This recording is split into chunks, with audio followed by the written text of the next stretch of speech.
legs, trying to escape, just to run towards the Are they playoff. caught in a bear trap that Yes, I didn't know they about? are struggling. The bear trap called About the standing. quality of wins. More than Yeah. really.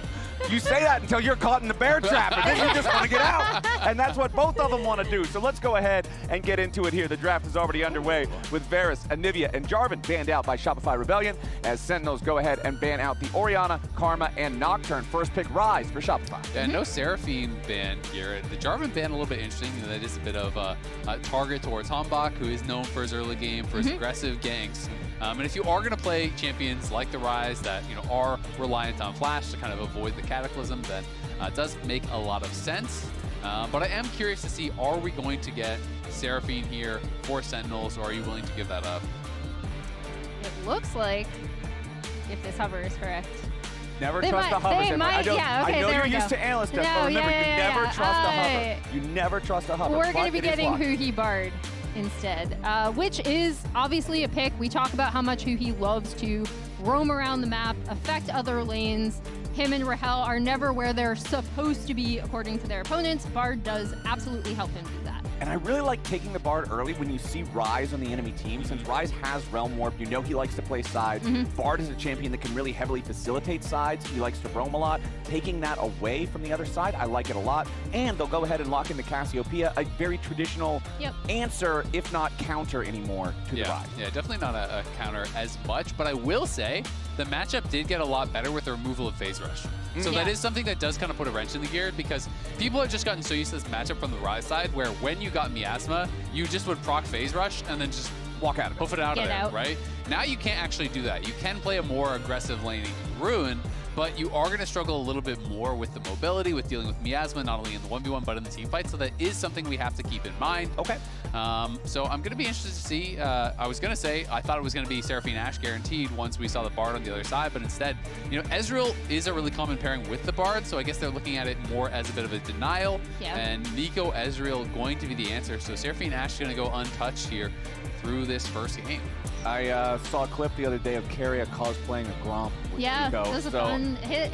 I wonder if we're going to get another Jungle Monster cosplay here this time around. When I saw that, all I could think of was the Sven quote of when there's a second cannon that Berserker doesn't think about Nico being the cannon. He thinks, oh, two cannons. Oh, wow, Two two cannon minions. It's just Yeah. like, oh, wow, there's two Gromps. Two Gromps, Honestly- double the gold. Honestly, I can't say anything because I play AD carry and I've definitely done that in game.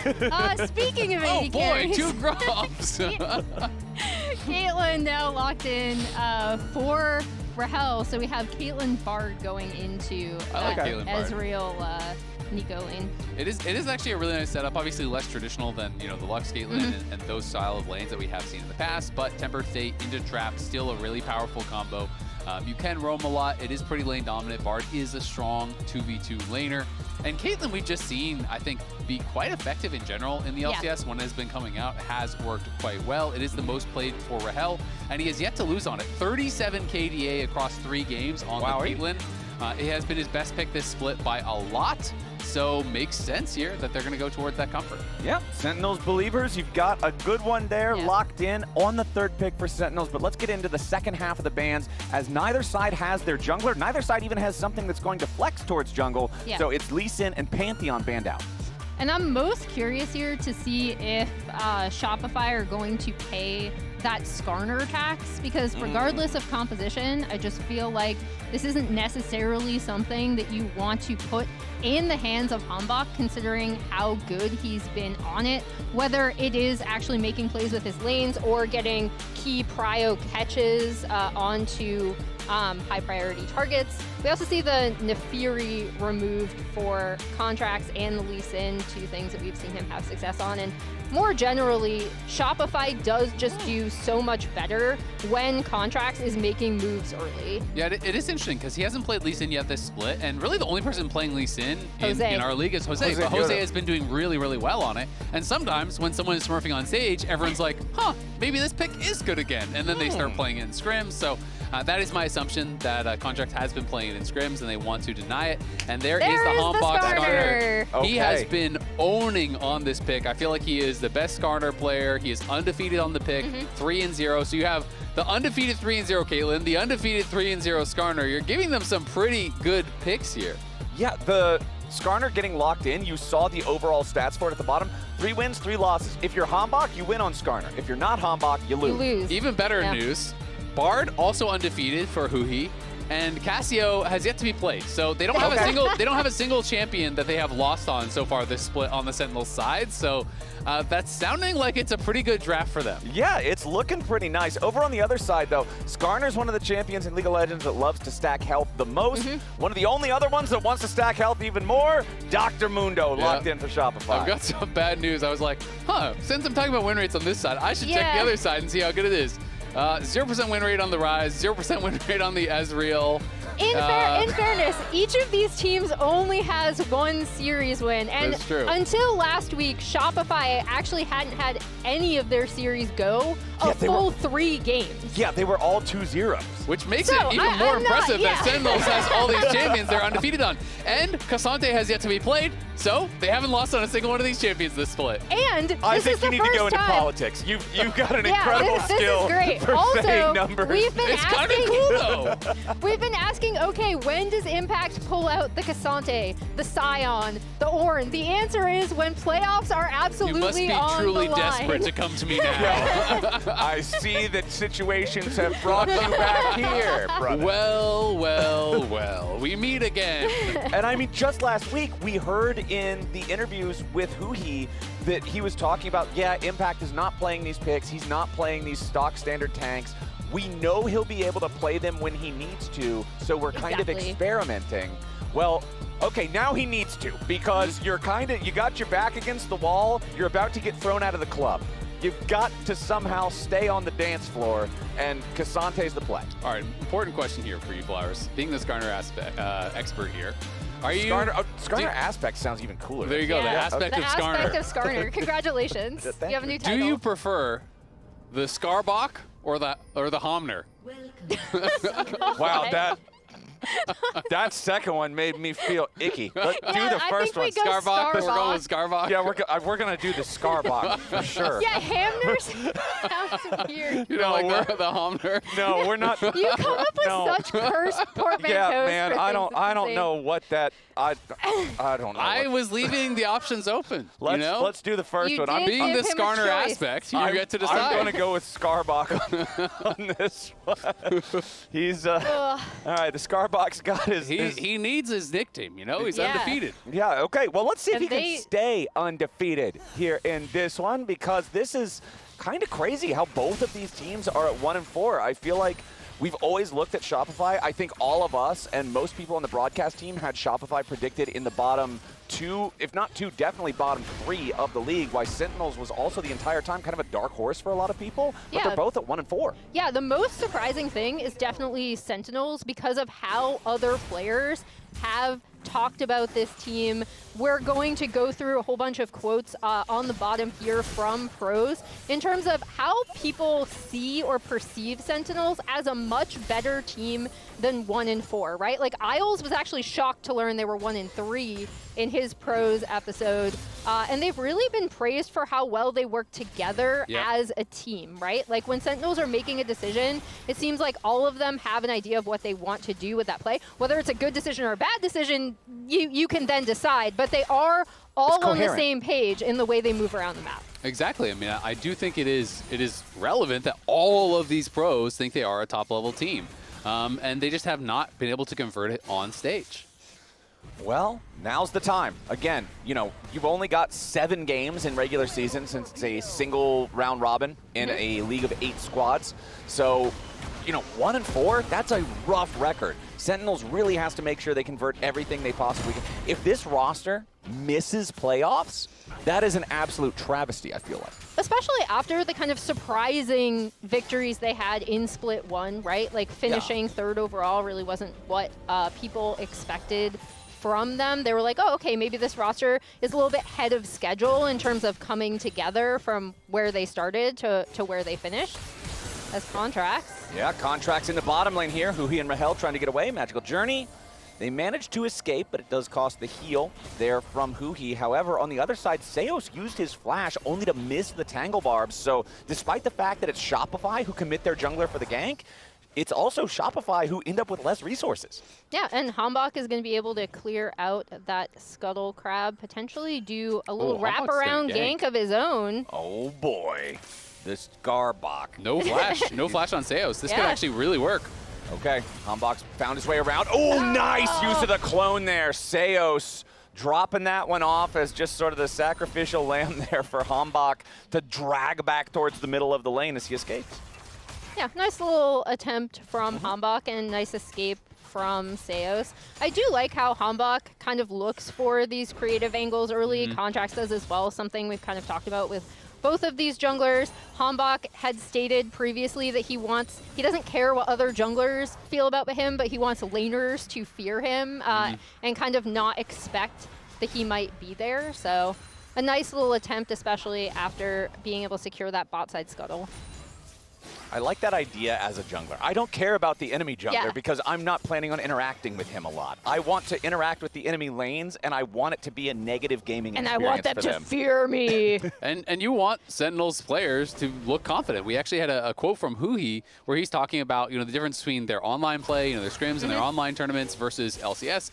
And he says, I can only put it on nerves, right? And you have to be able to try to fight through that. You have to be able to play with confidence. If that is what is working for you in practice and online, you need to bring that same level to the LCS stage. And that is what he thinks they have been struggling with here on these stage games, because this is a team that pros will tell you they think is the top team in the LCS, and then you look at the standings, they're 1-4. They're close to missing playoffs. I mean, hold on. Let's see. As both junglers potentially could come towards this bottom lane, but maybe not. Maybe not. Okay, Contract's just hanging around.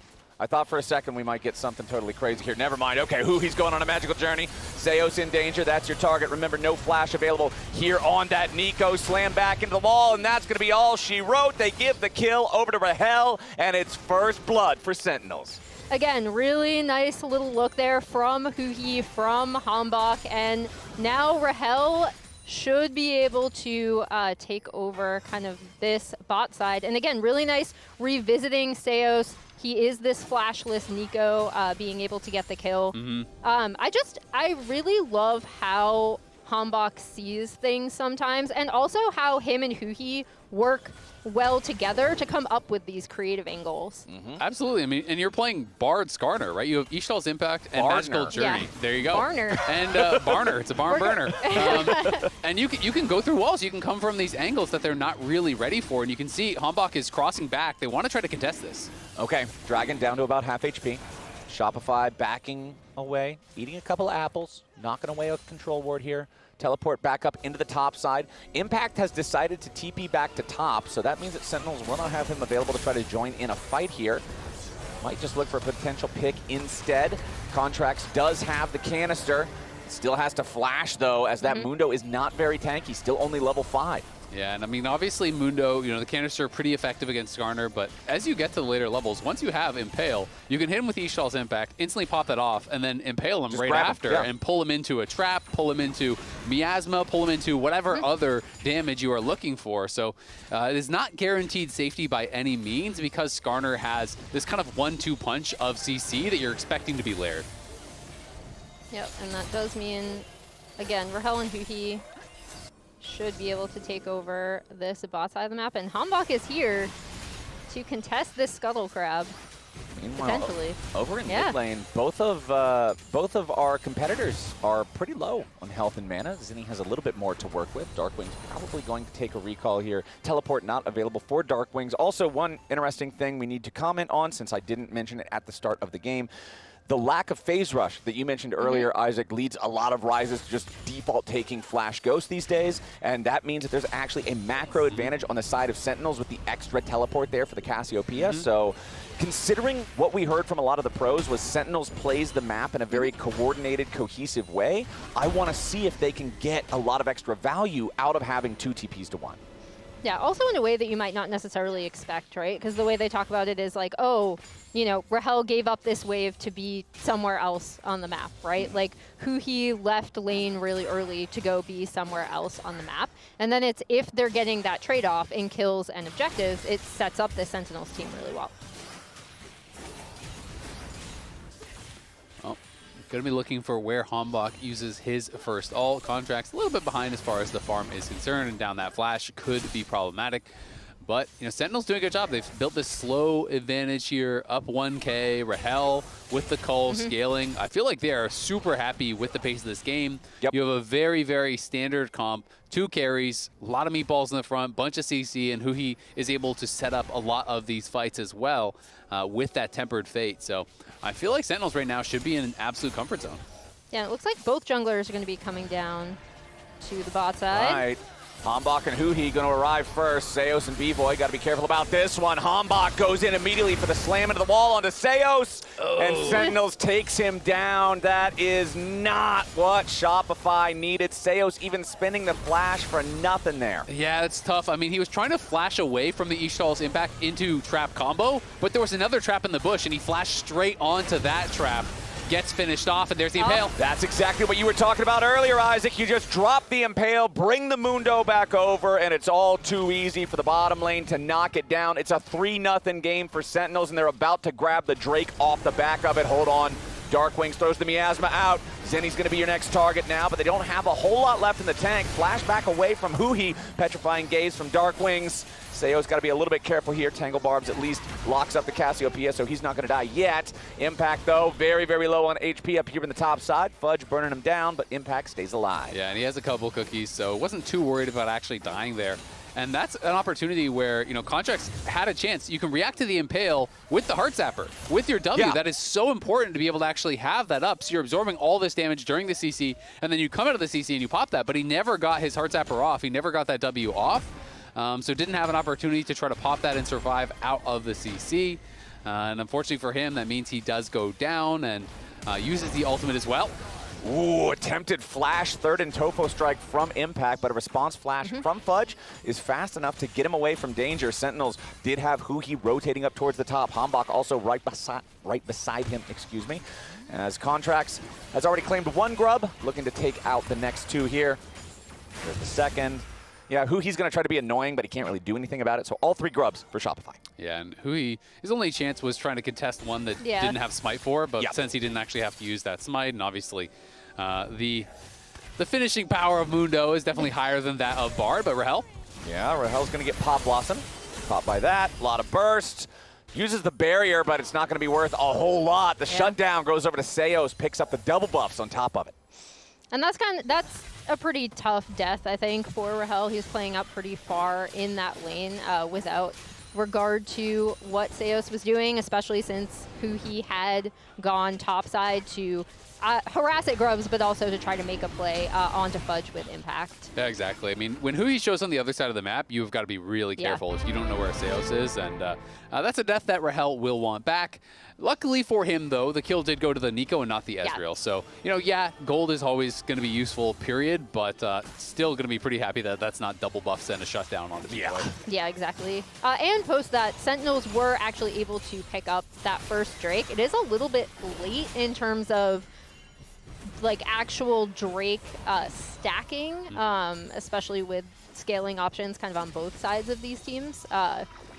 So there's been a lot of, it felt prior to this, there was a lot of bot lane kind of skirmishes and river skirmishes, but no one to take the Drake. And so Sentinels will be able to pick that up despite Rahel dying in lane.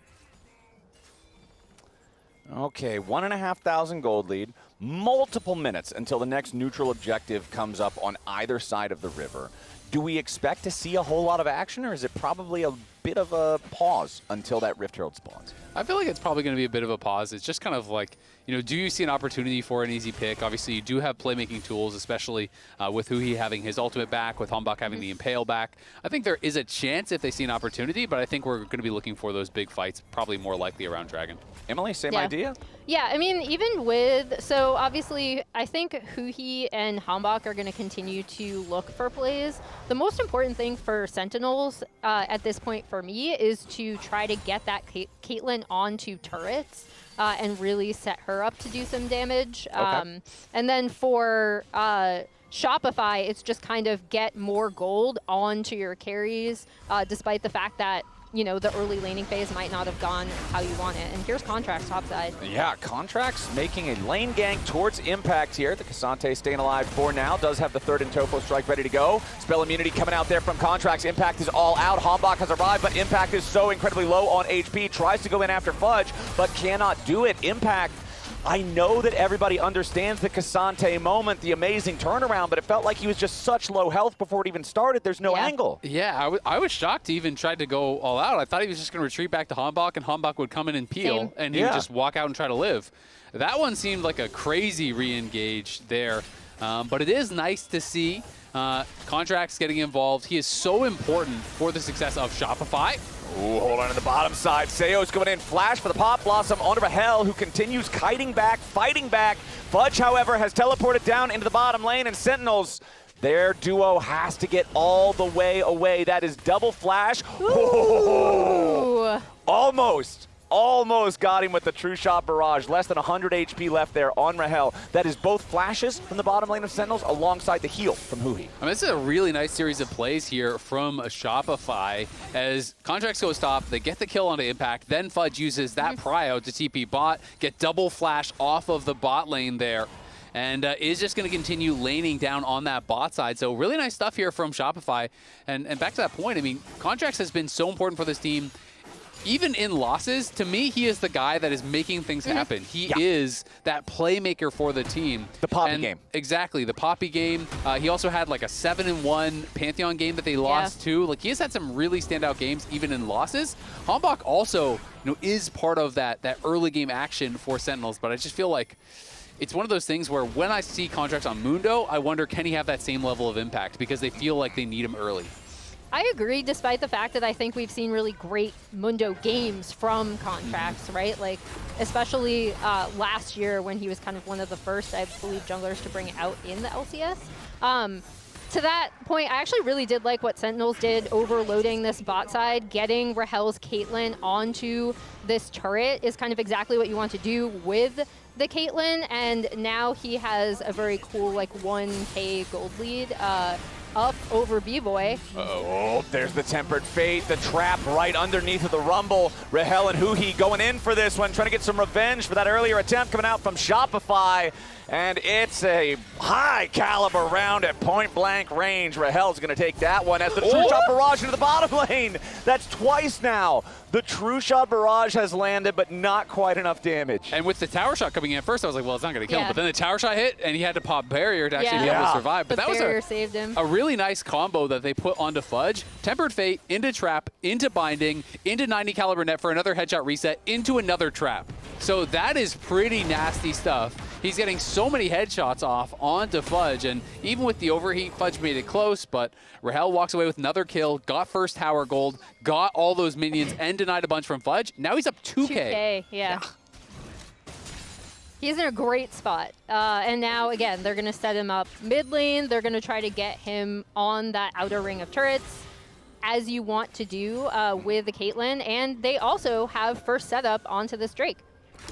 All right, let's see if Shopify want to try to contest it. You know the Contracts is around the area, but so is Huhi, so he's just going to knock the canister off the Contracts, make sure that nobody's on the approach. Yeah, there's just nothing that's going to happen here for Shopify. Sentinels up 2 dragons to nothing, up 2,500 gold over Shopify. Granted, Shopify does have both of the top side neutral objectives with all 3 grubs plus the Rift Herald, but they are really going to have to find something here soon. Yeah, I mean, they just didn't have the setup, right? Fudge can't interrupt Impact's TP, and Fudge has no TP of his own and didn't have Equalizer even available had he walked down, so I think there's just no way they could actually contest, but Sentinels are cruising right now, all the gold right where you want it, and you can say, yeah, it's only the second dragon, we'll challenge it the next, but the problem is going to be Rahel will have Infinity Edge as he just completes now. The Caitlyn is going to be ridiculously strong, especially on 3 items is where a lot of these crit marksmen really come online.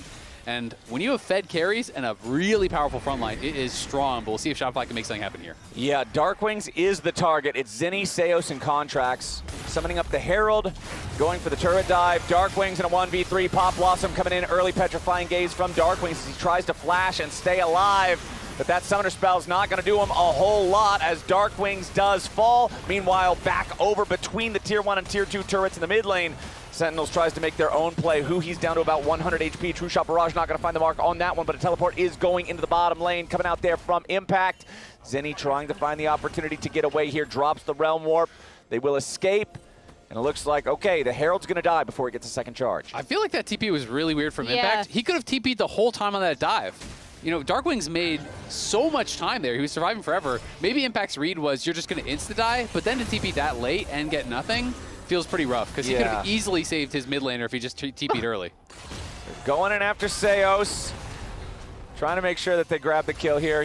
Wait, Hanbok turned around? Wait. He got juked. I think he thought the other one, he thought he was, pretending with the clone and running the clone to the left and then going right. So okay, well, honestly, escape from Seos again. Fair play to Seos then, because they really wanted to get that kill. But the other half of that is, if it is the clone going to the left and it's the real one going to the right, he has nowhere to go and he's guaranteed to die anyway, so you should always chase the one Yeah, you always chase the one that's going to escape. Exactly. Yeah. So definitely an oopsie from Hanbok. Nice play from Seos, I think kind of does juke him out, but should have been a kill for sure. It's one of those plays that when you're the Nico and you make that play, you're like, this shouldn't work. It'll work maybe 1 out of 20 times, but I'm going to try it anyway because the only other option is I'll die. And hey, 1 out of 20. There you go. Meanwhile, back over in the mid lane, B-Boy down to half HP. He very, very low, about 350 left here on the bar. True Shot Barrage. Hanbok tried to flash predict where B-Boy was going to shift. He flashed Ishtal's Impact, and B-Boy shifted the other way. So he just flashed on air, basically, unfortunately for him. And that is now flashed down for Hanbok.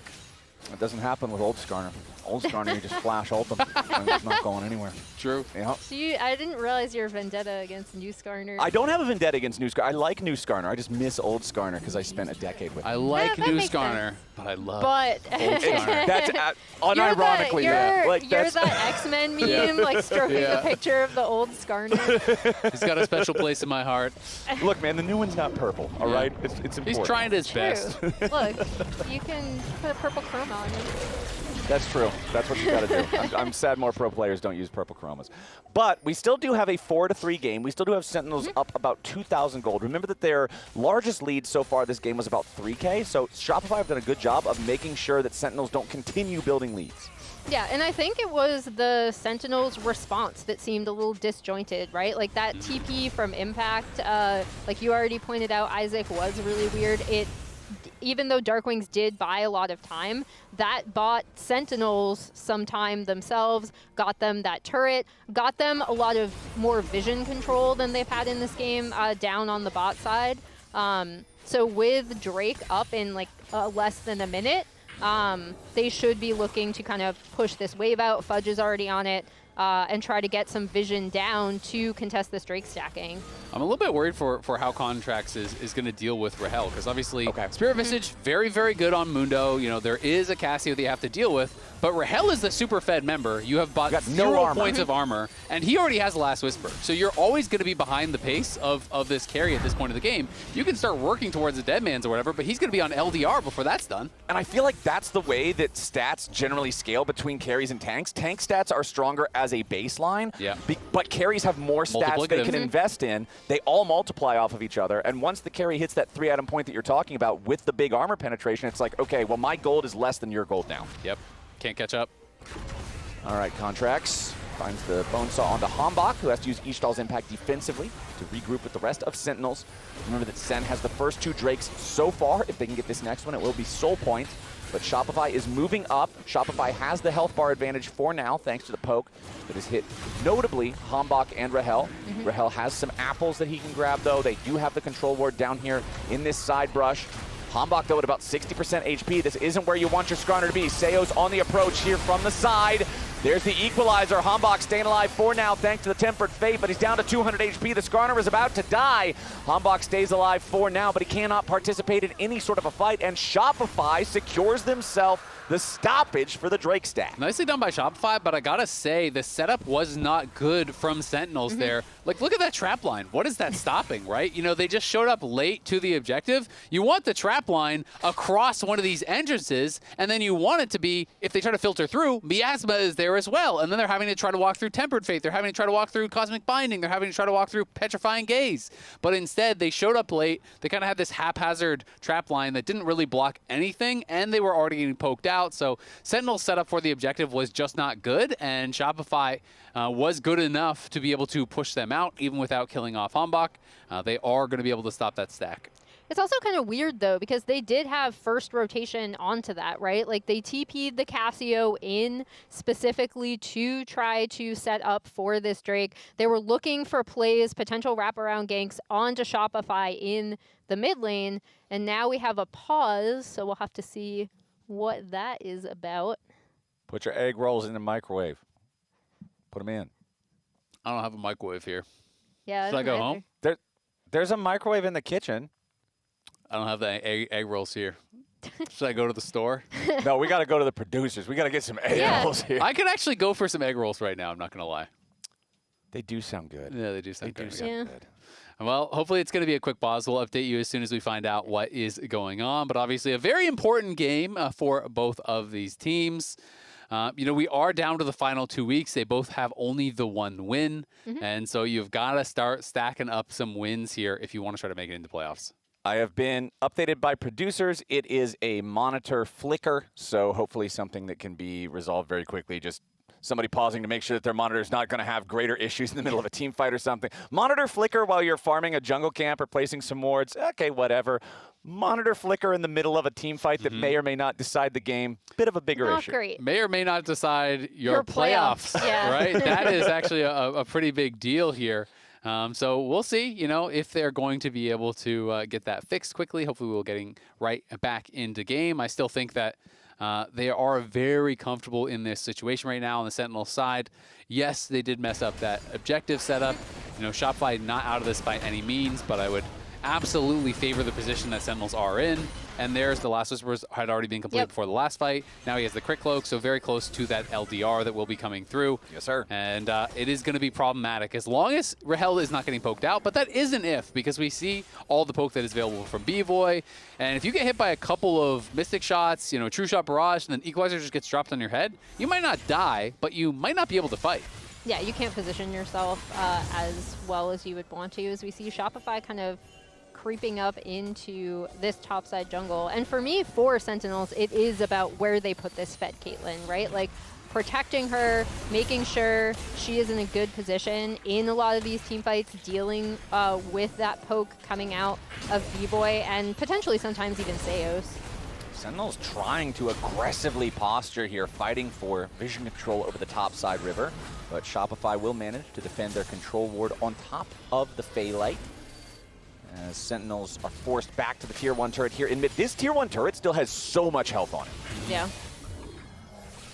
Bloodletter's Curse done for Fudge, which is going to get a lot of extra value here. It is that MR shred for not only him, but for the Rise, but for the Nico, and even Ezreal and Mundo have a little bit of magic damage in there. So quite an effective buy here. And in general, Zhonya's is just way less effective against Caitlyn. So I kind of like going this AP campy style anyway, because you go into stasis, you get trapped, and he just kills you later. Yeah, it's like, okay, you've got 2.5 seconds where you don't do anything, and then I'm going to headshot you for half your health as soon as you're done. Like, all right, sure, dude. But we have less than 3 minutes until the next dragon spawns. Again, that will not be a soul. Ooh, that was not who he wanted. Mundo, no passive. Yeah. Type it in chat. Put it in the chat. Mark it for the next 10 Follow seconds. up, question mark? Team? But in the meantime, despite the fact that that pick did not work out, Rahel is able to get that Tier 1 in mid for Sentinels. So that is that full outer ring of turrets down for Sentinels. So they should be able to, you know, respond in these side lanes, get their waves pushed out, hopefully, and kind of move their vision line up on the map. And that's going to be LDR. Winnie base is pretty much guaranteed. There it is, completed. There we go. And we still do not have a point of armor purchased by contracts. He has a lot of gold, so I'm assuming he's going to be going into Deadman's next.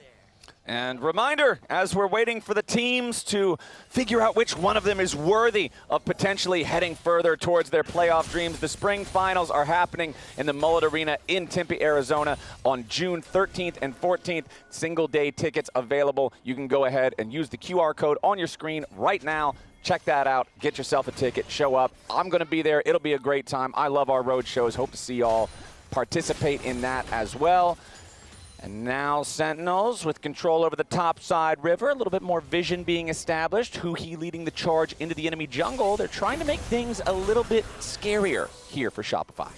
Yeah, this is exactly what they should do, right? Like, get that vision line up around where the Baron is. So, essentially so that Shopify can't play as much with Fog of War and the poke that they have, because that is actually a massive benefit.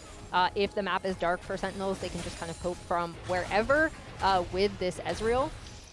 So, right now it's just kind of a vision battle and a setup battle. Mm-hmm. Yeah, and Seos has completed his Seekers, so we talked about the Caitlyn interaction. Sometimes it's still worthwhile, because if you can get in on top and you can just have everyone piling in, then maybe they can't follow up, but big fight here. Yeah, Hambach's already lost about half of his HP. Zinni coming in here with the Realm Warp. Hambach reinforced by Impact and the rest of Sentinels, though. So it looks like we're just going to get so far one ulti for nothing. Huhi, however, does take a big chunk of damage coming out from B-Boy. Tempered Fate forces a reposition from Shopify, but doesn't actually tag anyone. Zinni's got to be careful now as Dark Wings moves forward. But Zinni's still just fine. Hit by the Noxious Blast, but no follow-up there from Twin Fangs. Sentinels control over the top side river, trying to secure the crab, but B-Boy with a beautiful snipe onto Huhi. The Bard is dead for free. Equalizer drops down. Sentinels, they secure the crab, but now they have to run away. It's a 4v5. Contracts continuing to march forward, but it takes a big chunk of damage coming out from Rahel. Yeah, that is scary stuff. He cannot charge too much more forward, and it is going to be the dragon spawning, though, and Huhi's still dead, so it should be their dragon. Very likely going to be 2-2, but on the other side, Sentinels are going to try to rush Baron here. Cassio and Caitlyn do kill this fast, and Shopify not responding that quickly. Yeah, I really love this from Sentinels. They're saying, okay, we know that we're 4v5. We know that you're going to take the dragon. We're going to try and get Baron instead. Shopify now aware of this. Ocean Drake has been claimed by the Rebellion. Seos behind them. Sentinels still on the Baron for now. Got it down to about 1,600 HP. Seos with a big multi-man ulti, but it's not going to matter. He's dead. Nobody else is around. Fudge nearly slammed back into the wall, but he flashes away, keeping himself alive. Contracts, 2/3 HP, walking back away here from the Mundo, but Huhi has respawned, and he's locking Fudge down. As the Meeps, that was not exactly the portal that he wanted. It's all right. They should still have plenty of range to take him down. So Fudge drops, Seos drops, Sentinels gets the Baron. That was actually a huge sequence that started off so bad for them. That was actually really nicely done from Sentinels, basically calling Shopify's bluff, right? Like, we know we're down a man, which is unfortunate. The poke did get us up around Baron. However, we're going to call your bluff. We know you're going to be going for the Drake. We have a fed Caitlyn and a Cassio. We can try to rush this Baron down. And then Seos was just... He's really so annoying. Seos was just so far ahead of his team on this flank, right? Because Fudge is still making his way up. Yeah. Oh. And then he gets stunned by Petrifying Gaze. Yep, Petrifying Gaze right on the engage into the Pathmaker stun, and he just got killed before he could even get the stasis off. Yep. And then Mundo, they knew Mundo wasn't there, so that's why they finished it, because they see the kill credit on the dragon going to Contracts. They know he's on the other side, and Mundo without ultimate is useless. Mundo without ultimate, it is so hard. Big cannon minion. Exactly, walking into these fights. So Contracts then does show up, but he shows up late, and he just gets destroyed by the carries. So great call from Sentinels. A little bit disjointed on the engage was Seos, and really nice timing on Petrifying Gaze from Dark Wings to be able to set that up. And now the question is, how much can Sentinels get? Again, before this most recent sequence, 90 seconds ago, Sentinels' biggest lead so far this game was about 3,000. Now they're up to 4,000. You really want to see them be able to push this advantage and find something that they can really command the game from at this point. Yeah, I mean, that's where wherever they put this Caitlyn, turrets should just die, right? So that's 4 item Caitlyn. That's 100% crit chance. She is very, very far ahead.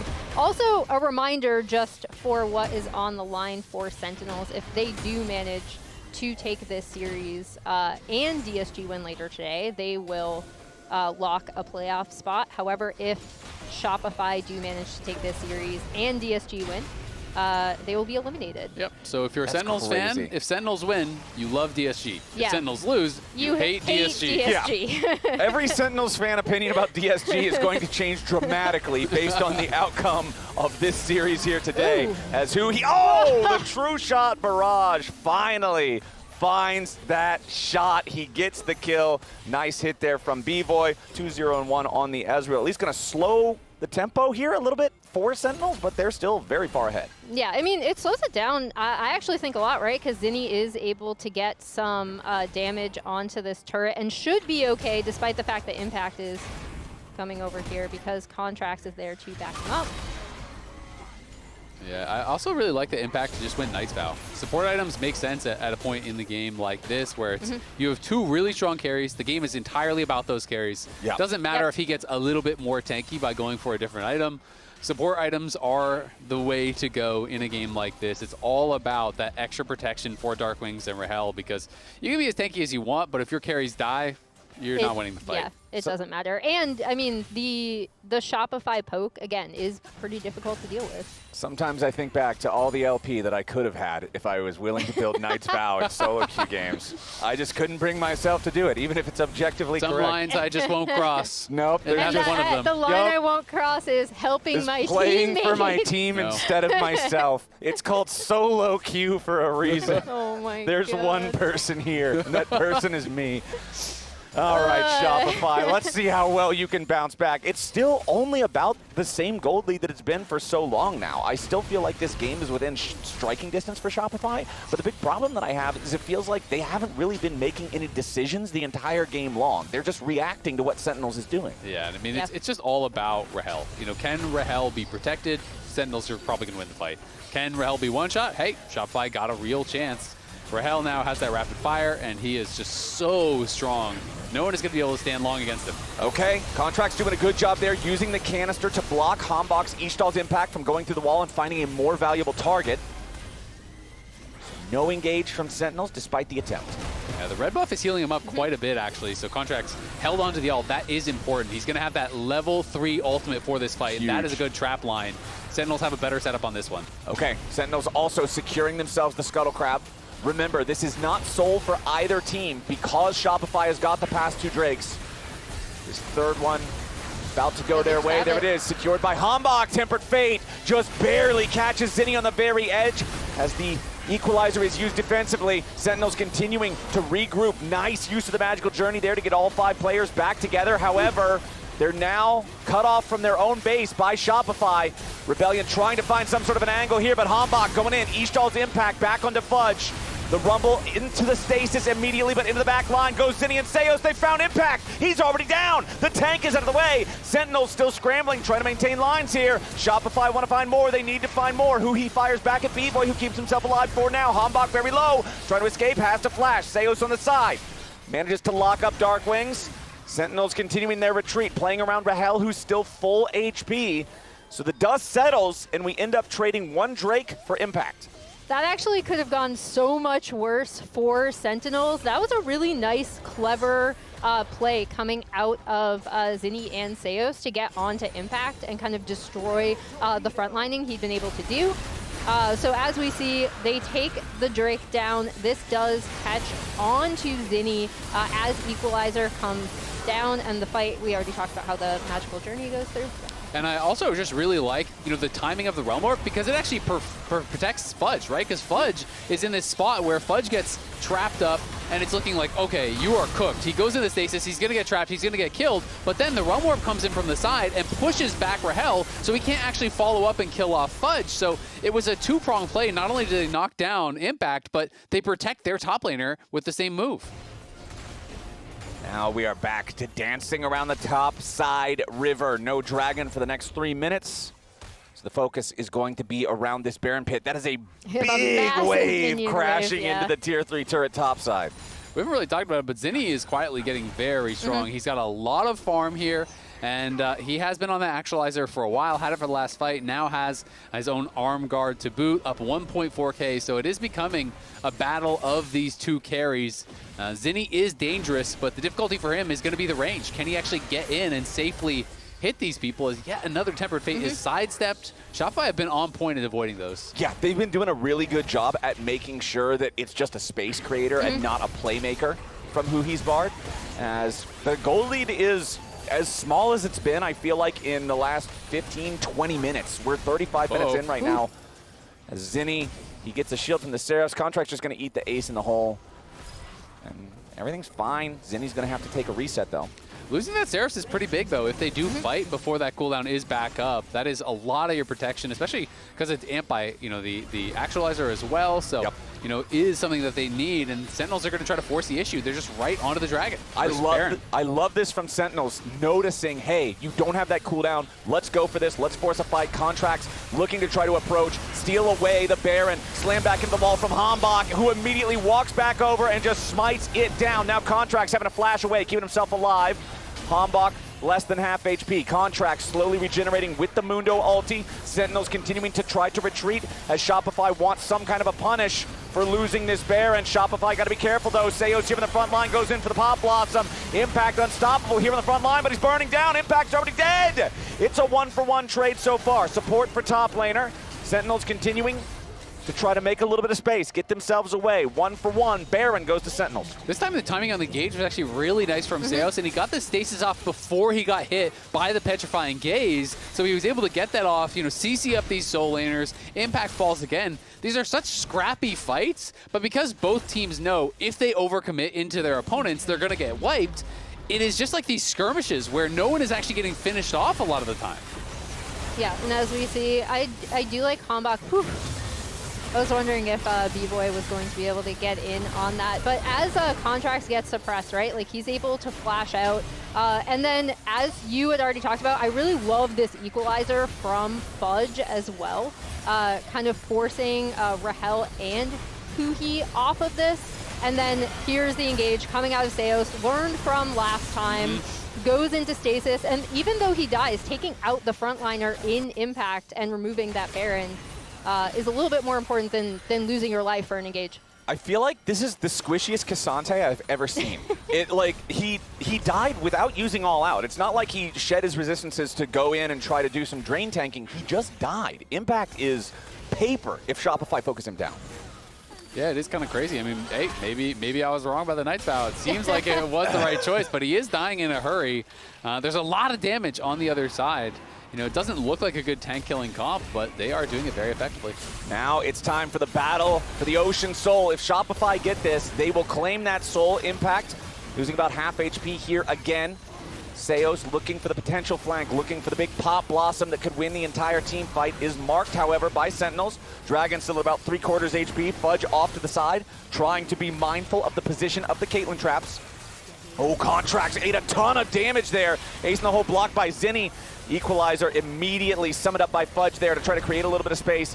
Zone Sentinels away. B-Boy stepping up on the side. However, immediately the Tempered Fate has already collided. Seo's forced to Pop Blossom into nothing. The Miasma keeps him stuck in place as the Dragon is ultimately claimed by Shopify. But what is the cost? Sentinels goes forward and B-Boy has already died. Zinni tries to get away, takes Contracts with him. Fudge is using Teleport defensively, just trying to escape. Meanwhile, there's a massive wave crashing into top, a massive wave crashing into bot, and Contracts and Zinni aren't even going to escape. They're both about to die. Is this the end of the game right now? Sentinels barreling down the bottom lane. It's Fudge versus 5, and just like that, Shopify, they make the big play to try to contest the Drake. They get it, but at the cost of the entire game. Fudge falls in the 1v5. Sentinels, with all 5 men standing, push into the enemy base, and 39 minutes in, Sentinels take game 1. Sentinels finally able to get the job done in that fight. Okay. Yeah, right. I actually, if I take like one step back, cannot see the bottom of the prompter. She's playing on hard mode. Yeah, anyway. no, you and I are just using cheat codes. Yeah, we're on story mode. She's on hardcore. Yeah. What difficulty would you like to play on? Easy, normal, hard, Emily. Insane, or baby? You and I are playing on baby difficulty, and Emily's on make me bleed. The worst part is my whole family is tall, and I was supposed to be tall. The doctor kept telling me I'd go through a growth spurt, and I never did. And I'm bitter about it. But her villain origin story. Yeah. The doctor told me I would be tall. He lied. I have some good news for Shopify and coming back in this series. Okay, what do you got? No Caitlyn available. No Skarner available. No Skarner available. So we've removed the 100% win rate champion. All their champions they hadn't lost on 100% win rate across the board. Those are stats. And now they haven't lost on the 2 champions they pulled out for the first time as well. There you go. 100% win rate on Casio. here is where we're probably going to see the Ashe Seraphine locked in. Yep. We are speeding through this draft. Pantheon for Ashe Seraphine, I think it's like kind of pretty standard. Yeah. I tend to be on the side of Ashe Seraphine is better because Pantheon is a strong ganking jungler. The idea is they push up, they get attacked. The problem is Hawkshot just kind of cheats. And so if you know where the Pantheon is, it's easy to sit back when he could be on your side of the map. So that is kind of the problem for Contracts is he has got to find picks and take out this bot lane, but they get to cheat. Yeah. Cheating is fun if you're Ashe. I don't know. You If can you're help the out your own cheater. jungler. I will say I do like the Pantheon for Contracts specifically. I think it's something he has done super, super well on. We already talked about in a loss, he still had like an insane Pantheon game. It allows him to attack side lanes. It allows him to participate in a lot of these early skirmishes in a way that the Mundo definitely didn't. We have the Nefiri coming out, this time for Hambach. That is the polar opposite of the champions that they were playing last game, the Mundo and the Skarner. It's also interesting because last time I was casting, last week when we had a Nami Corki as the answer into Ashe Seraphine, which is super standard in Pro, I was talking about the win rates. It's almost a 79, like 80% win rate for the Ashe Seraphine. You were the person I was about to pose the question. I was like, I think I was talking to you about this last week, and you were like, yeah, it's the answer, but it's a bad answer. Yeah, it's crazy. It's like this is the answer you are picking has a 20% win rate, and people are doing it in Pro all the time. Last week we did actually see it win, but it has just not been an inspiring answer for me whatsoever. Yeah, I feel like teams have constantly, since this became all the rage, been trying to find an answer for that Ashe Seraphine, and previously Corki Nami or Yunara Lulu were kind of like the handshakes that people would go for. I do like a good like MF Nautilus. I've also seen people trying to pull out Senna a little bit more recently. Not necessarily winning with it, unfortunately, but yeah, it's kind of a race to see like, okay, what does actually counter this Ashe Seraphine? Because especially in tandem with the Nefiri, they both provide so much, especially with the Seraphine, for Nefiri to be able to dive these turrets over and over again. Yeah, absolutely. I will give the caveat that the game last week that I cast, where I was bringing up those stats, was B-Boy Seos, and then B-Boy dropped the nuke and had 15 kills and they won the game. So, you know, hey, he just won in this matchup last week against FlyQuest. Even with them actually losing the lane early, he was able to come back. Talia has gained a lot of popularity with the changes. Was kind of nerfed through the loss of Phase Rush, but then gained 5 damage per hit on the Q at rank 1, which really upped the wave clear, and Deathfire Touch works just quite well on her as well. Yeah, I actually love this Talia lock-in because it also pairs super, super well with the Pantheon, right? This was the duo of destruction that we kind of watched in previous splits do really, really well. It gives you so much side lane control. And I like it for the type of jungler that Contracts is when he's trying to make plays. This is going to be a test of how much him and Zinni's jungle mid synergy is kind of improved. So Shopify, what I'm looking at right here is I need to see picks, and if they're going to play for objectives, they need to be there first because their engage is dog schlop. That is not what you want to have for a team fight. They don't have a button that Can says... you repeat that? What is it again? Dog schlop. Dog Not schlop. just slop. Not just slop. Schlop. Dog schlop. It's an evolution. It's like a Charmander into a Charmeleon, all right? It's dog schlop. But it's evolving in the bad way. Wait, yeah, slop It's like into when food schlop. is growing mold and it starts to become alive, you know? Into what? What's the third, the ultimate evolution? We're not high enough level to evolve that one All yet. right, We'll have to it's see. not that bad. If we go to game 3... The trainers are not powerful enough to control it. This is game number 2, so we're on evolution 2. If we go to game number 3, then we'll be high enough level to discover And then the if we need a evolution. remake, we're in the like mega evolutions or whatever. Yeah, then those we are. get into that modern day stuff. Yeah. Do not bring that curse onto us. Well, right now we're hoping that Shopify Rebellion can find their way to a game number 3. Because remember, Wait a second. this is such a... What? Why does Zinni have Storm Raider's Surge? Is that an accident, do you think? I mean, like, maybe he can proc it? That just seems like that would be so hard for Talia to proc. I mean, the maybe last it is some time, interesting tech. I don't know. the last time I saw a Storm Raider Surge on Champion, I didn't think it worked necessarily well on. I think it was APA's Galio? Interesting. Yeah, I don't know. Okay.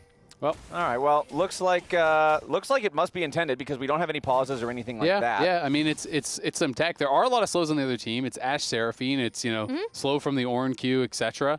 But I just think it's going to be hard to proc. I'm interested to see how this does work out for him, and it does nothing for you in the 1v1. Ooh, hold on. We've got a level 1 invade as Contracts just immediately goes straight for Hambach, starting at his red. That's 2 point-blank range Comet Spears, finding Hambach. The red buff's going to go ahead and reset, and Hambach is just going to change his plan here, go after his own Krugs as the first camp, while Contracts steals away his chickens. I like this from Shopify. Yeah, I feel like when Contracts is at his best, he is invading the enemy jungle, he's trying to download the guy, he's trying to predict where he is, and he's playing a very in-your-face style. Yeah, I love this from Contracts, and he should be able to get onto this red buff as well. And Hambach is not going to be able to contest this, I don't think. So most people are playing Storm Raider Surge in Pro, so it's interesting. Yeah, I'll be curious to see how it actually does work out for him. All right, well, right now, all eyes still focused on this topside jungle. Hambach still trying to get his red buff back from Contract. Zinni's going to be first on the rotation, though. Steps forward here with a threaded volley. Does find a little bit of damage, knocks down the puppy dogs, but Contracts is the one who steals away the red. Mission accomplished. Yeah, down to 13 HP on that smite there, but was able to finish it off. And yeah, it's nice to see an aggressive level 1 here from Contracts. Can be quite effective, obviously, getting in there and being able to challenge on these level 1 jungle invades. We've been seeing so much more of that in this season. And I like it. I mean, I think it took a little bit of time for people to get used to how early minions spawn now in the game, right? But saw a lot of LPL teams kind of early on in Split 1 trying some weird level 1s, and then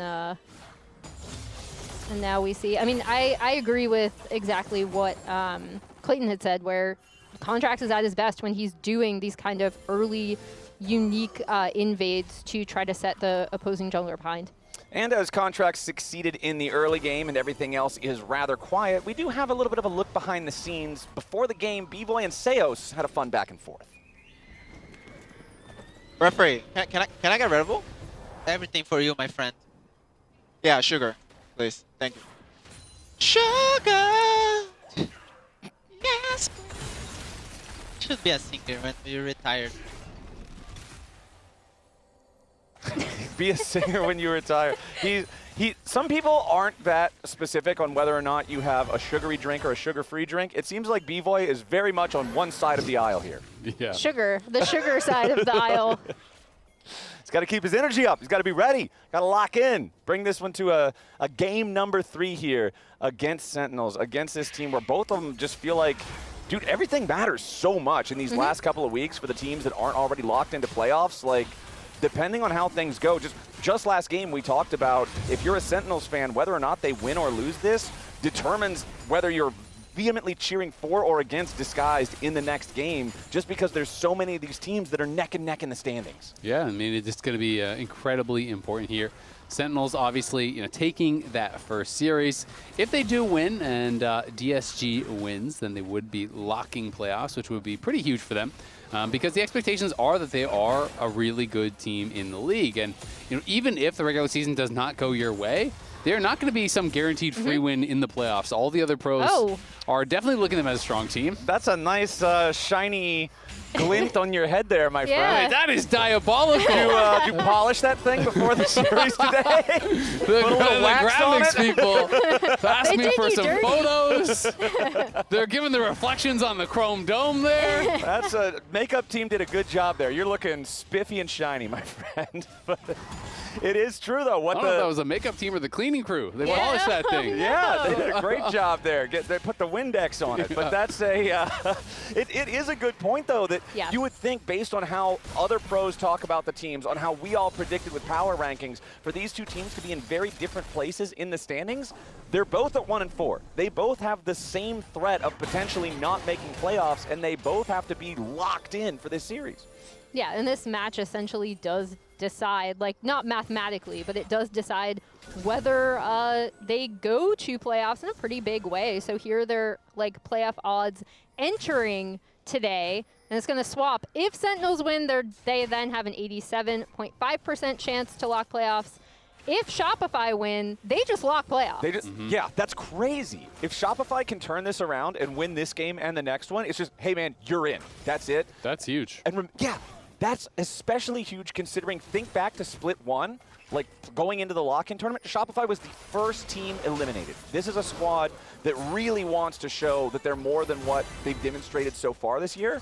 And being able to just instantly lock playoffs right there would have to be a huge relief. Yeah, and I know I saw an interview, I believe it was from Contracts, talking about how, you know, this week was their first like positive win rate in scrims, right? So they are seeing the improvements they feel in scrims, and they're just hoping that they can bring that to stage and show that, hey, we are getting better. I will say I love how Contracts just keeps revisiting Hambach's Raptors up here. But on the other side, I mean, Hambach was able to kind of come down, get these Krugs, play around some of the pushes they've had with this Ashe Seraphine bot. Uh-oh. Oh yeah, Seos is probably just dead. Immediately, Hambach jumps in with a Hound's Pursuit. Call of the Pack drops the turret aggro as soon as he's done with the dive. It's easy peasy. That man is kibbles and bits. Schlopped him. Yeah, schlop. That's some grade A schlop. Turned him into schlop. Dogs love eating schlop. Dogs do. If there's one thing that would eat schlop, it's True. only a dog. My dog will literally eat anything. Our dog tries to eat the trash. My dog is very curious about Not picky, you know? No. You can respect that. It's an adventurous spirit. Sure. Yeah, it's not your dog is not pretentious, you know? No, He's not a hoity-toity dog. No, He is anything but. He's a common man. he doesn't Or have a woman. subscription to the local country he is club, a but he knows dog- where the dumpster Yeah, is. he's God a bless dog it. of the people. Yeah. In this game, though, I did want to point out that is not great for Shopify, right? Because That is not great for Shopify. I'm underselling it a The dog bit. is eating out of your dumpster. This is not great. The impetus to make plays is on Shopify with this composition. They are the ones that need to be making early to mid-game plays to set themselves ahead, because the comp on the right scales remarkably well and is very easy, in my opinion, to pilot. So it is kind of on Shopify, and you can see Contracts thinking it through, right? With all of these revisits he's had to Raptors with the initial invade as well. All right, Hambach is taking down these grubs here at the start. Contracts does show up. Hambach has secured a single grubby. Contracts smites down the second one and forces Hambach away. And it looks like it's a dog-eat-dog world. Contracts is the one with the menu. He'll secure 2 out of 3 grubs. Not sure How that one far- works, but I like where your head How was far at. can we take the dog puns and metaphors? I want to see. Come on, I had to do it. Yeah. We were on the dog. I mean, look, we have Nefiri. We're talking about schlop and eating from the dumpster. I will say that was a little bit of a rough one. I like that. I like that. I don't know if Seos likes this, though, as he's forced to flash away, but the flash follow from Rahel is right there. And now that's Sentinels in the 2v2. No help required this time. They find a second kill. Yeah, dying once, as Emily said, not good for the team. Dying twice, really not good for the not team. good for the team. Also not good for the team. And it Surprisingly, also not good for the team. Yeah, and Hambach had already kind of started this Drake, right? Because, again, of this bot side pressure that this Ashe Seraphine has able to set up. So that's first Drake for them. That is a little bit more pressure on this bottom side of the map. And once again, Rahel off to a really nice start in his lane. Rahel feeling great down here. And Ashe Seraphine, man, it's just so strong. It's Going awful. back again to what we were talking about in draft, Isaac, where you looked at Corki Nami's the answer, and the answer works 20% of the time. Like, if you go into a test when you're in school and you're like, yeah, man, I know this one, I got all the answers, and you get the thing back graded and you got a 20, you didn't actually know very much. I mean, it is really crazy. I mean, obviously, it's only a number of games, and it's pro. It's not solo queue. But I remember hearing stats, and it was something like, if you are down a player, like if you are in a 4v5, you still have nearly a 20% chance to win the game in solo queue. It was something like that. So it's almost like someone didn't connect, and you have about the same odds as when you're playing Corki Nami versus so you might as well Ashe just play Seraphine. Corki into it. Just leave Nami. Just tell that guy Nami he can go, just stay home. Tell him to go like eat lunch or clean the house or something. Like, it's fine. take a break. We got the same chance. Take to a win. load off. We got put this your loss feet up. handled. It's fine. Relax. Read a book. You know, get some fresh air. Yeah, Touch well- some grass. We'll see. I mean, it's definitely got to be a little bit of an annoying one for B-Boy because they were actually winning the 2v2. He's up a little bit of farm. You know, and then Seos gets picked off once, kind of on a greedy play where he was trying to hold the wave, and then the second one obviously is the Ashe Seraphine combo where you get hit by one, you get hit by the next, you're just perma-CC'd and taken out. Yep, over here in the mid lane, Arcane Storm going to be summoned up there by Darkwings just for the ability to control the wave, get this shoved out as Seos shows up. Doesn't want to end up losing control over mid here. Sentinel's still up about 1,000 gold right now. They got one of the only 3 grubs. Voltaic Cyclo Sword completed for Hambach. Let's This item is a hot go. topic in the community right now because it is so strong. It terrorizes solo queue, and now Hambach is looking to terrorize this game with it too. Well, and it's kind of the reason that a lot of assassins, a lot of these champions that can build it are getting nerfed, right? You know, it's kind of this argument of like, hey, this item is so strong that you're causing everyone to be nerfed, and it's kind of forcing you to build it. Like now it's like if your champion is getting nerfed based on this item, you have to build this item or you're... Because if I don't, I'm just weak now. Exactly. You know, a lot of these new runes, it is interesting. Obviously, Stormbreaker Surge, as I said, you know, is the more common one in pro play. Most of the games I had been seeing, people had been going more with Deathfire Touch or kind of experimenting with some other stuff. But Victor on the other side is playing Deathfire Touch, Scorch, and Cut Down. And between the 3, has about 1,500 damage for lane phase. Ooh, nice arrow there. Finds its mark onto Fudge, and with Hambach immediately ready to chase, Fudge tries to flash away, but Hambach saves the Hound's pursuit all the way to the end. Fudge almost got away, but it's Huhi dropping that final little bit of damage to find the kill. Contracts arrives into the bottom lane, goes for the flash, tries to get the return kill onto Rahel, and does find it. So Shopify hit back. Yeah, really nice follow-up from Contracts there with the Pantheon ult. I was kind of waiting for him to use it in the side lane because you could see he was looking for plays mid, couldn't find anything several times. He was trying to visit to try to make a play onto Darkwing's Victor. Is able to follow up here, and you know, Fudge going down is a little unfortunate, but because he was able to trade that kill back, it's super important. He is kind of the bright spot in this Shopify early game, right? The matchup into the Ornn has allowed him to have almost now a 1K gold lead, just ticking over. Oh, I think that actually missed. The ulti first pick did actually miss there, and then the heal coming through on a B-Boy means he will just go back to base, but will keep his life. Yep, Darkwing's trying to aggressively use these Arcane Storms to control whichever lane he finds himself in, as Zinni rotates down to the bottom lane to deal with him. And honestly, I feel like whenever you're playing against Taliyah, if you're the mid laner and you bring the matchup down to bottom instead of laning mid, you feel good about it because Taliyah has less reach over the entire map now. Can't go left and right. You can only go left. Yeah, that's the problem. You need to be able to turn both ways. You can't steer the car right. It's like a Zoolander lane down there, you know? But why male model? That was a good movie. Classic. But why male model? Don't get me going on this, because I can talk about the gas station fight. I can talk about the files being in the computer. We can talk about this all day. I feel like we make a files in the computer joke like every week. Oh, it's a behind the classic. scenes on the. It's a classic. That's how I LCS. feel when I have to ask people here at Riot for help with my home computer when it doesn't work. And they're just like, well, what's wrong with it? The files are in the computer. Yeah, it's tough. Whenever we have international events and I've got to get stuff together for going to other countries, it's a rough one. Right now, though, it looks like Shopify are having a very pleasant time controlling this bottom side river, wanting to set up for Dragon number 2. Remember that Sentinels took the first one. They still have just shy of a 1,000 gold lead. Valk buffer there from B-Boy to get away from the follow-up damage of the arrow, despite the fact that Rahel hit him with it because he buffered through it with the Valkyrie. He still got enough distance, so he could just pop the cleanse and still stay relatively healthy. However, that does mean that Shopify concedes the space in this bottom side river, and that's Sentinels going for Dragon number 2. Yeah, that opens up a lot of room for them to basically just take this Drake, where Shopify had first rotation on it, right? And I thought they were doing a pretty good job of holding that space. Now they're going to move into the top side to try to get this Herald. Yeah, it's looking like Yeah. maybe contest here. Hambach and Hui trying to clear out some of this vision. Impact is coming down as well, but I mean, Rahel is starting to base, so Yeah. surely we don't fully test it?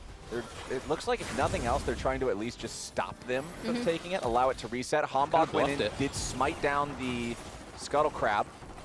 Yeah, I mean, they just didn't have vision on Rahel, so they didn't know that Rahel had based. Otherwise, they could have actually taken that fight. But Rahel bases, they push them back, they get the Scuttle. Nicely done.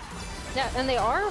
Whoa, B-Boy forced to flash away there as Hambach dives in with a Hound's Pursuit, putting pressure onto the enemy AD carry.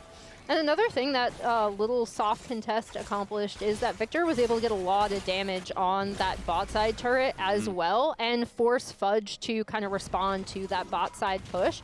So really nice little bluff from Sentinels playing around the fact that Shopify couldn't see that Rahel had backed. Yeah, very, very effective stuff from them.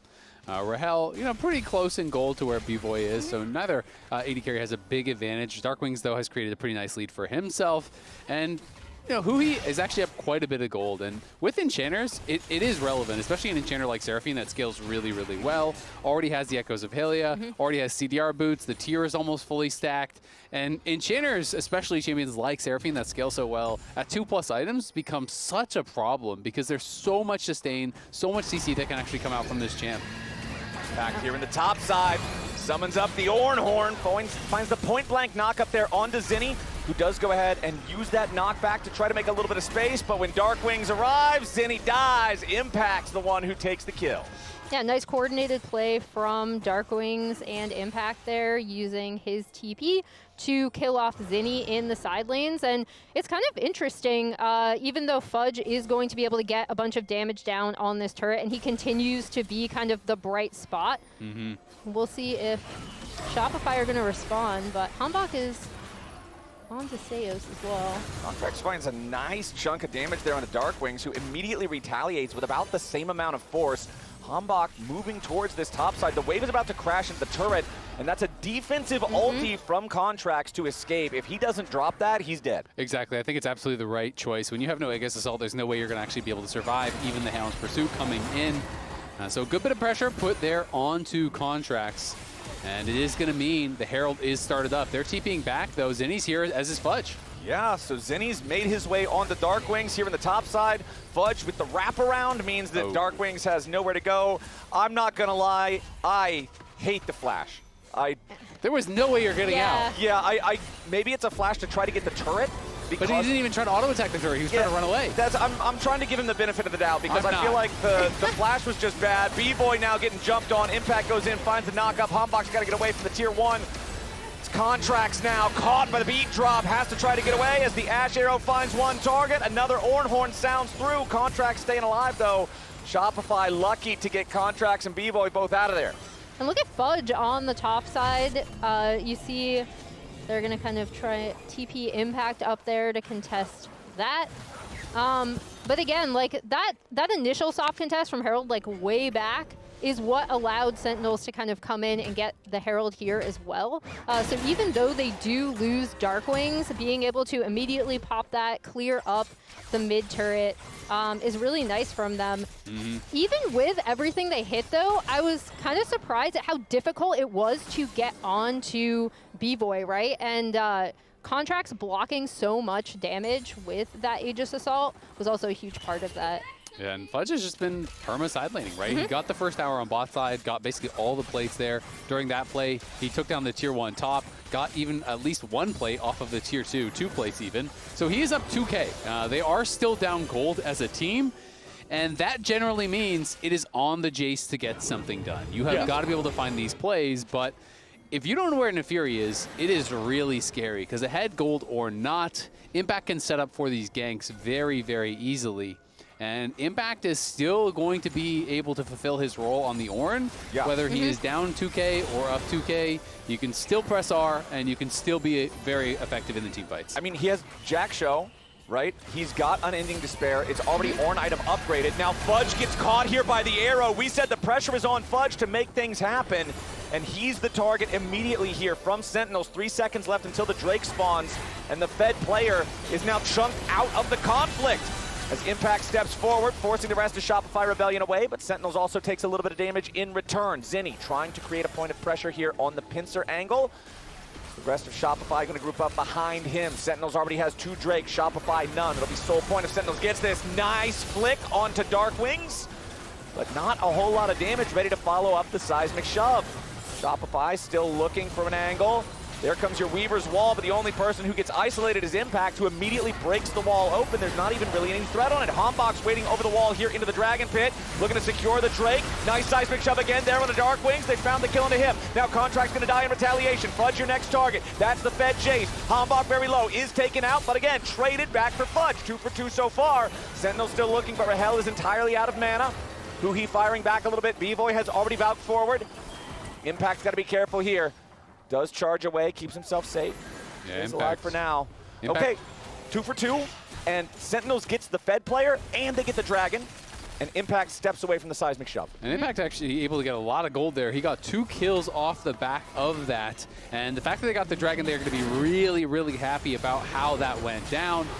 At the end of the day, you know, this is the punish for wasting your flash top lanes for Darkwing, because he does actually get caught here. As he walks forward, he is hit by the tidal wave, and the follow-up of that seismic shove, the hop forward from Contracts, but then Hombok gets into the backline, putting pressure down. Couldn't quite finish off Fudge, took them a little bit longer to do it, and then you just end up in this 3v3 situation, but Sentinels had already claimed the Dragon, so going to be really happy about that. They are now very close to getting an Ocean Soul, and an Ocean Soul for an Ornn who now has 3 kills. That is going to be big, and the ornaments are even coming through. He's level 15, so he's going to have 2 Ornn upgrades ready. He already used 1 on the Cyclosword. He has another ready to go.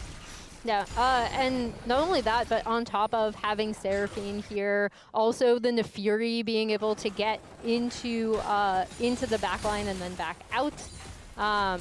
So yeah, it really, really puts so much pressure on Shopify, who again were supposed to have this kind of early to mid-game comp to kind of control the side lanes. And even though Fudge has been doing a good job there, they haven't really been able to make as many plays as I think they would have wanted, despite his lead. All right, Shopify. It's still a close enough game that everything is contestable. Things haven't been going their way so far. Nice seismic shove, catch into Hombok. The flash, again, for nothing. Sentinel's jungler dies, spends the flash, and Shopify are taking this as the green light to start up the Baron. Yeah, they're going to start it up. Impact is in the area. They need to wait for Darkwings, though. He is very far away still. Yeah, Impact charges forward. B-Boy's going to get caught. Shane CC down onto the Corki, but Rahel's not DPSing. B-Boy flashes away, stays alive for now, but that should be more than enough to stop this Baron attempt. Honestly, well done from Sentinels. That was a 3v5 that they actually contested with. Darkwings wasn't a part of that at all, and they get the flash off of B-Boy. They push them back, and they're considering, do we want to try to stay around in the area with our jungler coming back up? Okay, Zinni, however, throws out the Weaver's Wall. Impact is the one caught. Nice moves from Shopify. Picking up another one for free, or is it? Nope, Contract staying alive. Accelerated Shock Blast misses.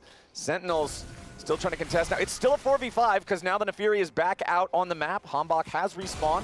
Zinni getting chased down here by Darkwings and Huhi. Not quite enough damage to kill him here just yet. Does throw down that gravity field. And Zinni forced to flash. They could start Baron if they wanted. It would be a little bit risky, but I mean, you just got the flash off of Zinni. He has no TP, he has no Weaver's Wall. There were some all-in pings onto Baron from Sentinels, but clearly the team not fully aligned on that because it was only Hombok going over to the pit. Yeah. He obviously thought they had an angle to start it. Other people didn't agree, so they do not decide to risk it. Yeah, and that kind of makes sense. They should just be able, I mean, Hombok will pick up this Scuttle Crab. There, I think you did finally see, as the TP comes in from Impact on the spot side, the Taliyah Pantheon combo working in tandem as well to burn down Hombok really quickly. And then credit to Sentinels for that contest to stop Shopify from taking the Baron. I mean, it was just a really nice pick onto Hombok. You know, he used Call of the Pack after getting hit by that Shock Blast, and as soon as that was used, Contracts is like, well, you're dead. Like, I flash stun you, Seismic Shove is there, you don't have the ability to get out after, and as Flowers had called out, insult to injury, you use the flash in a play where you're going to die regardless, and that is definitely a cost. So Shopify still in with a chance. They're up a couple hundred gold here, but that is lying to you a bit because there's 3 Dragons of stats on the other side plus a lot of ornaments. which is going to make Sentinels, I think, more powerful at this point of the game. And if you lose one more Dragon, that is Ocean Soul, and that is going to be so problematic. But I do like seeing Shopify play aggressively like this. Yes, it's a very minor lead, but they do have a lead, and they're the ones who are taking first control over the bot side river. They want to contest for this Ocean Soul. B-Boy evading the attempted engage coming out there from Sentinels. Staying alive here, staying healthy on the Corki. Very, very important. Tombok call the pack, doesn't get a whole lot of value out of that one. Meanwhile, the Seraphine goes in after B-Boy, who tries to cleanse and get away from it, but he's already killed off by Darkwings. Big engage coming out from Sentinels. Contracts is the second target, and it's 2 for free. This is what I'm talking about. This is why you need engage. Sentinels sees the angle, and they take it. Zinni trying to get away here with the teleport. Impact wanted to get the point-blank headbutt to knock him up and interrupt that, but it's not going to work. Fudge thinking about maybe trying to snipe a Dragon, but it will not work out. Sentinels take 2 kills, and the Ocean Soul 26 minutes in. And this is where you really see how many options Sentinels have, right, with this composition. So even though the Ash arrow doesn't hit initially, guess what? Tombok is going to go in on the Nefiri. The charm hits onto B-Boy with the follow-up from Ornn. And as soon as B-Boy goes down, they're right onto Contracts. And this is also Impact's frontlining is so good, and why we were kind of like, okay, he hasn't played these champions like the Ornn, like the Cassante to make room for your team. You saw it right there in how he was able to combo with the Seraphine and also immediately then turn on to Contracts. I just love the aggression there from Sentinels because B-Boy was positioning very cocky. There's Mikhail's and he had Cleanse, but he didn't have Flash, right? So yes, he can cleanse something. The Ash arrow missed, and they're still saying, you're too far forward. Without Flash, it doesn't actually matter if you have Cleanse. The alt Flash from Huhi forces the Cleanse, but the Ornn ult is perfectly layered, so he's instantly knocked back up, and Darkwings over the wall is hitting him, you know, flashing away from the Jace to get more damage down. Impact instantly flashed in to follow up to know, hey, he can't create space. He's already used the Valk, and we can kill him from this spot, and that was just a great play, getting them the Ocean Soul, and doesn't matter how ahead Fudge is at this point, you are not killing that Ocean Soul Ornn anytime soon. Yeah, it's like, okay, you can completely mag dump the guy, do 66% of his health in a full, like, both forms trade, and by the time the next wave gets here, guess what? Full health. He's full HP. Like, have fun. This is not going to be an enjoyable experience. You mentioned the ornaments earlier, Isaac. The Voltaic Cyclo Sword that was already upgraded. Now you've got the Kraken Slayer upgraded on Rahel. Impact, I believe with level 16, he's got more that he could also hand out the next he could upgrade everyone. Yeah, everybody should be fully upgraded. I was like, I don't play Ornn myself, so I'm pretty sure. It's 13 you get Ornament, and then 14, 15, 16, so he should have another one available. Okay. Huhi bursted low, but he ain't taken down just yet. B-Boy and Contracts trying to get away. Shutdown credit goes over to Fudge as Huhi dies. Hambach now in danger. Down to half HP here himself. 1 for nothing, favoring Shopify Rebellion as the gold stays dead even between these teams. But even though Shopify win the fight, they get the 1 pick, they're hurt enough in response, they can't take anything else off the map. Yeah, not going to be able to get anything else. They do lose some summoners. They do get Rahel's Flash and Cleanse, which is big, but they lost Zinni's Flash, they lost Contract's Flash, they lost the heal off of Seos. But, you know, maybe you can be able to pick off Rahel without any of those summoners, and that could be pretty big. Rahel flashed a Shock Blast that just deleted Huhi, and was Huhi's first death of the game here. But the Seraphine, you know, now has the Mikhails available. There's really not a lot of CC. It's basically your Mikhailsing, really, I guess, just the Pantheon stun. That's Aqua Prison, maybe? Aqua Prison, but then it's a knockup, right? So it wouldn't even get you. But it makes it so you can flash. You can flash, yeah. So it's a half. Yeah. So if you have Flash available, then it's worth doing the knockups. Yeah, it's 1.5 things you could possibly cleanse. Meanwhile, Contracts now under pressure here as Hambach and Impact go for the invade. The rest of Sentinels trying to distract Shopify so they can't save their jungler, and Impact grabs the kill. That's Contracts down. That's the Shopify jungle. Baron is up on the map. There's nothing to contest on the other side for another 2.5 minutes. Shopify, what is your answer? Yeah, they're just going to barrel down mid. And I mean, I think it is the right call, right? I'm not sure that they would be able to contest this Drake. Just try to get whatever you can off the map. because otherwise you're probably just going to get wiped. Yeah, I mean, there's Call of the Forge God and Encore. You know, there's flashback available for the Seraphine. If you go over there, you probably are just going to get turned on and killed, and it's such a low percentage play. So instead, they take out the tier 1 mid, they take down the tier 2 bot, so they're just trying to get some gold for themselves. And usually when you fall into this kind of a game where you've lost Soul, you've lost Baron, you're saying, all right, let's stall, let's pray we can steal Elder, and if you can get Elder, the game can be equalized. Yeah. That is the Hail Mary. That's usually your best chance from a spot like this, and Impact now is 17 and has used his final 2 upgrades there, so upgraded the Leandries as well as the Mikhails, so had those ready to go. There's 5 ornaments. It is just a 700 gold lead, but of course a massive amount of gold worth of stats from the 4 dragons and the Soul, as well as the 5 ornaments that have now been upgraded. So really, stats-wise, you're thinking that they're like near 10K ahead.